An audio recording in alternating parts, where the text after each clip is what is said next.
నమస్కారం. Star hospital సుఖీభోగ్ స్వాగతం. ప్రేక్షకులకు విజయదశమి శుభాకాంక్షలు.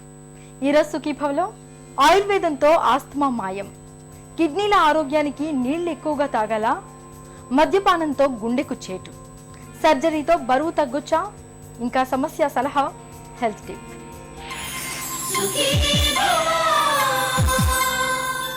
ఆస్తమా బారిన పడితే ఊపిరి కోసం యుద్ధం చేయాల్సి వస్తుంది.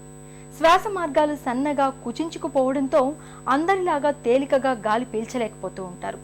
ఒడ్డున పడ్డ చేప తనది కాని వాతావరణంలో ఉక్కిరి బిక్కిరి అయినట్లుగా ఆస్తమా బాధితులు తేలికగా ఊపిరి తీసుకోలేక ఆయాసపడిపోతూ ఉంటారు. అయితే కొన్ని ప్రత్యేకమైన ఆయుర్వేద మార్గాలను ప్రయత్నించడం ద్వారా ఆస్తమాకు చక్కగా అడ్డుకట్ట వేయొచ్చని చెబుతారు నిపుణులు. ఆస్తమాకు ఆయుర్వేదం చెబుతున్న పరిష్కార మార్గాల గురించి ఇప్పుడు తెలుసుకుందాం.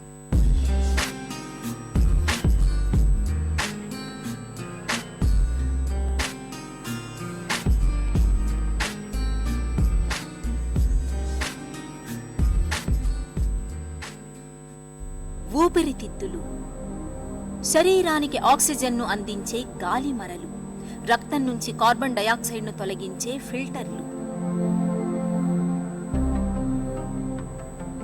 ఊపిరితిత్తుల్లోని సూక్ష్మాతి సూక్ష్మ శ్వాసనాళాలు శరీరానికి నిరంతరం ప్రాణవాయువును అందిస్తుంటాయి. ఈ సూక్ష్మాతి సూక్ష్మ శ్వాసనాళాల్లో దీర్ఘకాలికంగా వచ్చే వాపుని మనం ఆస్తమా అని పిలుస్తాం. ఆస్తమా బారిన పడ్డప్పుడు విశాలంగా ఉండే శ్వాస మార్గాలు సన్నగా కుచించుకుపోతాయి. శ్వాసనాళాల గోడలు కూడా మందంగా మారతాయి. ఇలాంటి పరిస్థితిలో ఊపిరి సరిగ్గా ఆడదు. శ్వాస కోసం తీవ్రంగా ఇబ్బంది పడాల్సి వస్తుంది.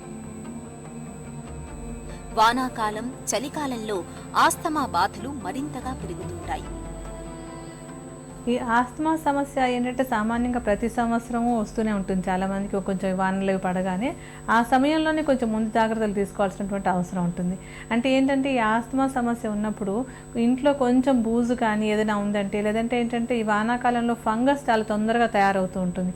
ఆ ఫంగస్కి సంబంధించిన స్పోర్స్ గాలిలో ఉన్నా కూడా తొందరగా అది అంటే సమస్య ఎక్కువైపోతూ ఉంటుంది. కనుక ఇంట్లో ఎక్కడ బూజు అది లేకుండా ముందుగానే దులిపేసుకుంటూ ఉండాలి. ఆ తర్వాత ఏంటంటే ఆహారం విషయంలో కాస్త కొంచెం విహారం విషయంలో కొంచెం జాగ్రత్తలు తీసుకున్నట్టయితే ముందు జాగ్రత్తగా తొందరగా ఈ ఆస్తమా సమస్య పెరగకుండా చూసుకోవచ్చు. ఆహారం విషయంలో ఏంటంటే తినే వాటిలలో తేలికగా అరిగేటువంటి ఆహారం తీసుకోవాలి. అందులో కొంచెము అల్లము, తర్వాత వెల్లుల్లి, మిరియాలు, వాము వీటిని ఆహారంలో కాస్త ఎక్కువగా వాడుకుంటూ ఉండాలి. ఇంకా తీసుకోకూడని వాటిలలో ఏంటంటే మాంసాహారం బాగా తగ్గించేసుకోవాలి. చేపలు అవి కూడా ఈ సీజన్లో ఎక్కువ తీసుకోకుండా ఉండాలి.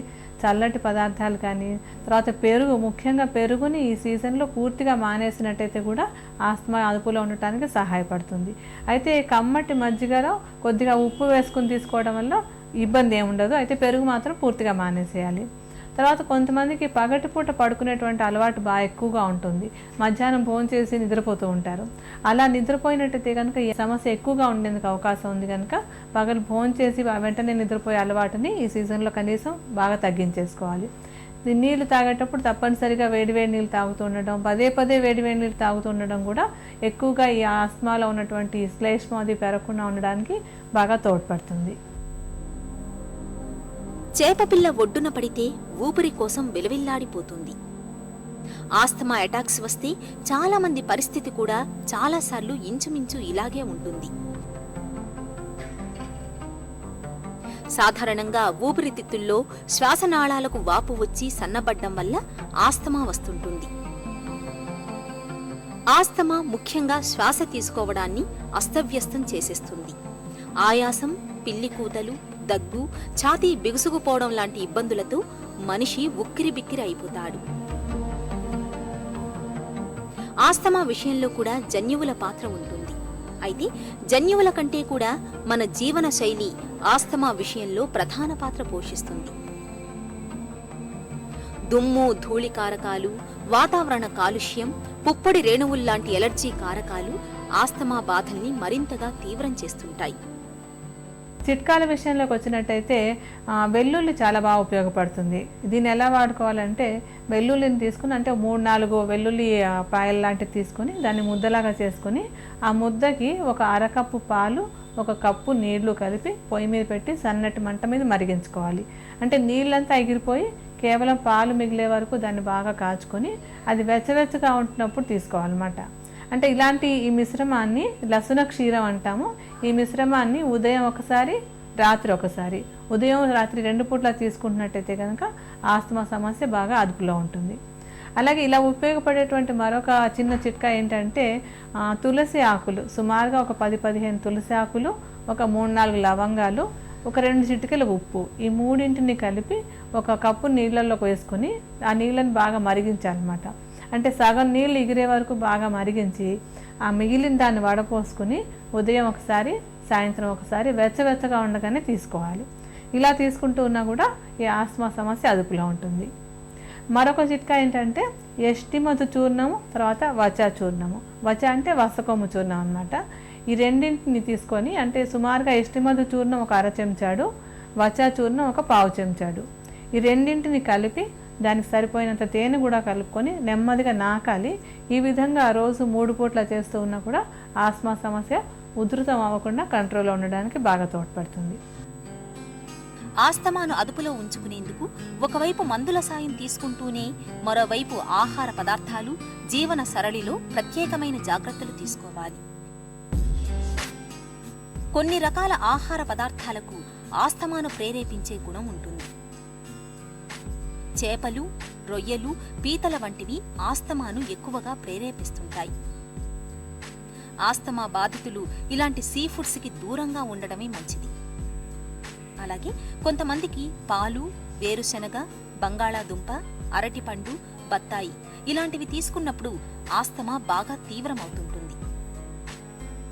వీటికి బదులుగా ప్రత్యామ్నాయ ఆహార పదార్థాలను ఎక్కువగా తీసుకోవాలి.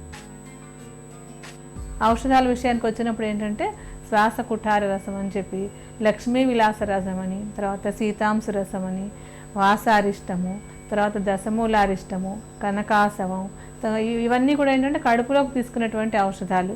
వీటిని డాక్టర్ల పర్యవేక్షణలో తీసుకుంటూ కర్పూర తైలాన్ని ఛాతీ మీద రాసుకుంటున్నట్టయితే కనుక ఈ వానాకాలంలో వచ్చేటువంటి ఈ ఆస్తమా సమస్యని తేలిగ్గా అదుపులో ఉంచుకోవచ్చు.